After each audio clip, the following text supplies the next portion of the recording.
السلام علیکم محترم ناظرین، امید ہے آپ سب خیریت سے ہوں گے۔ اللہ تعالیٰ آپ سب کو اپنی حفظ و امان میں رکھے۔ آج کا ہمارا موضوع ہے سانس کی بیماری، علامات، بچاؤ اور اس کے گھریلو ٹوٹکے۔ سانس کی بیماری، جسے طبی زبان میں استھما بھی کہا جاتا ہے، بہت تکلیف دہ ہوتی ہے۔ یہ ایک دائمی پھیپھڑوں کی بیماری ہے۔ جب آپ سانس لینے میں دشواری محسوس کریں، سانس لینے کے دوران کھڑکھڑاہٹ کی آوازیں سنیں، سینے کی جکڑن اور کھانسی کا اکثر و بیشتر سامنا کریں، تو ممکن ہے کہ آپ اس مرض کا شکار ہوں۔ یہ مرض عام طور پر الرجک رد عمل یا دیگر امراض کے باعث زیادہ حساس ہونے کی وجہ سے لاحق ہوتا ہے۔ سانس کا مرض موروثی اور پھیپھڑوں کی دو بڑی سانس کی نالیاں جو سانس لینے میں مددگار ہوتی ہیں، ان میں سوزش کی وجہ سے بھی ہو سکتا ہے۔ سانس کی بیماری کی علامات: وقفے وقفے سے کھانسی آنا، خاص طور پر رات کو سونے کے لیے لیٹنے سے پہلے کھانسی کا شروع ہو جانا۔ سانس لینے میں تکلیف استھما کی ایک بنیادی علامات ہے۔ تھوڑی سی حرکت کرنے سے سانس پھول جانا اور بحال ہونے میں کافی وقت لگنا بھی اس مرض کی علامت ہے۔ سینے پر بھاری پن یا سختی محسوس کرنا، سانس لینے یا سانس باہر نکالتے وقت سیٹی یا سرسراہٹ محسوس ہونا، سونے میں دشواری اور سوتے وقت ناک کا بند ہو جانا یا سانس صحیح طرح نہ لے پانے کی وجہ سے بار بار آنکھ کا کھل جانا۔ سانس کی بیماری سے بچاؤ کے طریقے۔ آئیے ناظرین جانتے ہیں کہ ہم سانس کی بیماری سے کیسے بچ سکتے ہیں۔ اپنے تکیے، بستر وغیرہ کو بیکٹیریا اور جراثیم سے بچانے کے لیے انہیں باقاعدگی سے دھوئیں۔ نمبر 2، پالتو جانوروں کو بستر اور فرنیچر وغیرہ سے دور رکھیں۔ کوشش کریں کہ پالتو جانور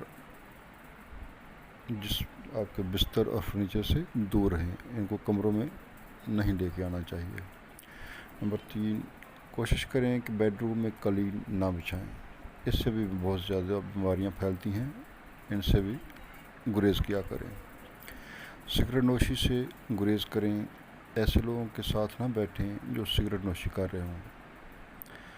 گھر کی صفائی وغیرہ میں زیادہ تیز کیمیکل یا بلیچ وغیرہ کا استعمال نہ کیا کریں، یہ بھی بیماری کا باعث بنتے ہیں۔ نمبر 6، پریشانیوں اور ذہنی تناؤ سے جتنا ممکن ہو دور رہیں۔ نمبر 7، سانس کی بیماری کے لیے سازگار ماحول، تازہ ہوا کا ہونا بہت ضروری ہے، اس لیے کوشش کریں کہ گھر میں ہمیشہ سازگار ماحول ہو اور چہل قدمی بھی لازمی کیا کریں۔ سانس کی بیماری کا گھریلو ٹوٹکوں سے علاج۔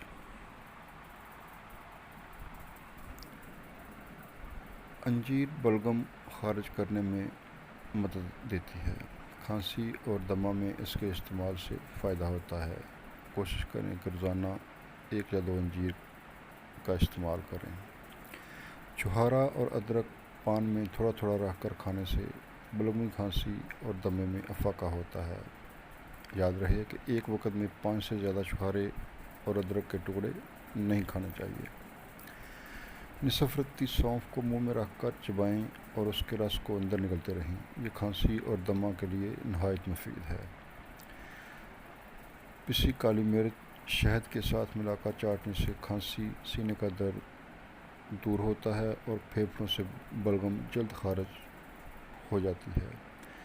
البتہ گردے کے درد میں مبتلا افراد اس سے پرہیز کریں، یعنی جو افراد گردے کے درد میں مبتلا ہوں وہ یہ نہ استعمال کریں۔ الائچی خورد دمہ اور کھانسی میں نہایت مفید ہے۔ لہسن پھیپھڑوں کی سل کھانسی، دمے اور کالی کھانسی میں فائدہ دیتا ہے۔ بچوں میں سانس کی بیماری کے لیے گرم دودھ میں ہلدی، نمک اور گڑ ڈال کر پلانے سے بچوں کو سردی، کھانسی اور سانس لیتے وقت ہونے والی تکلیف میں افاقہ ہوتا ہے۔ 2 عدد کھجور کا گودا، آدھا چمچ ملٹھی پاؤڈر، آدھا چمچ کسوری میتھی 1.5 کپ پانی میں ڈال کر خوب جوش دیں۔ جب پانی 1 کپ رہ جائے تو اتار کر نیم گرم نہار منہ یا دوپہر کو اور شام کو 2 چمچ استعمال کریں، انشاءاللہ فاقہ ہوگا۔ پیاز کا رس 1 پاؤ، شہد 1 پاؤ، سوڈا بائی کارب یعنی کھانے والا سوڈا 5 تولہ، تینوں کو ملا کر اچھی طرح مکس کر لیں۔ صبح شام 1 چمچ استعمال کریں، انشاءاللہ فائدہ ہوگا۔ لاسانی نسخہ ہے۔ شہد دودھ یا پانی میں شامل کر کے پیا جا سکتا ہے۔ یہ جمع شدہ بلغم کو تحلیل کر کے سانس کی نالیوں سے خارج کرنے میں مدد دیتا ہے۔ السی کے بیج کھانا یا اس کا قہوہ پینا سالوں کی جمی ہوئی بلغم نکال دیتی ہے۔ 1 چٹکی روزانہ دن میں 2 یا 3 بار چبا لیں یا اتنی مقدار کا قہوہ بنا کر مصری سے میٹھا کر کے نیم گرم پی لیا کریں۔ امید ہے ناظرین آپ کو یہ نسخہ پسند آئے ہوں گے۔ اپنا خیال رکھیے گا۔ اللہ حافظ۔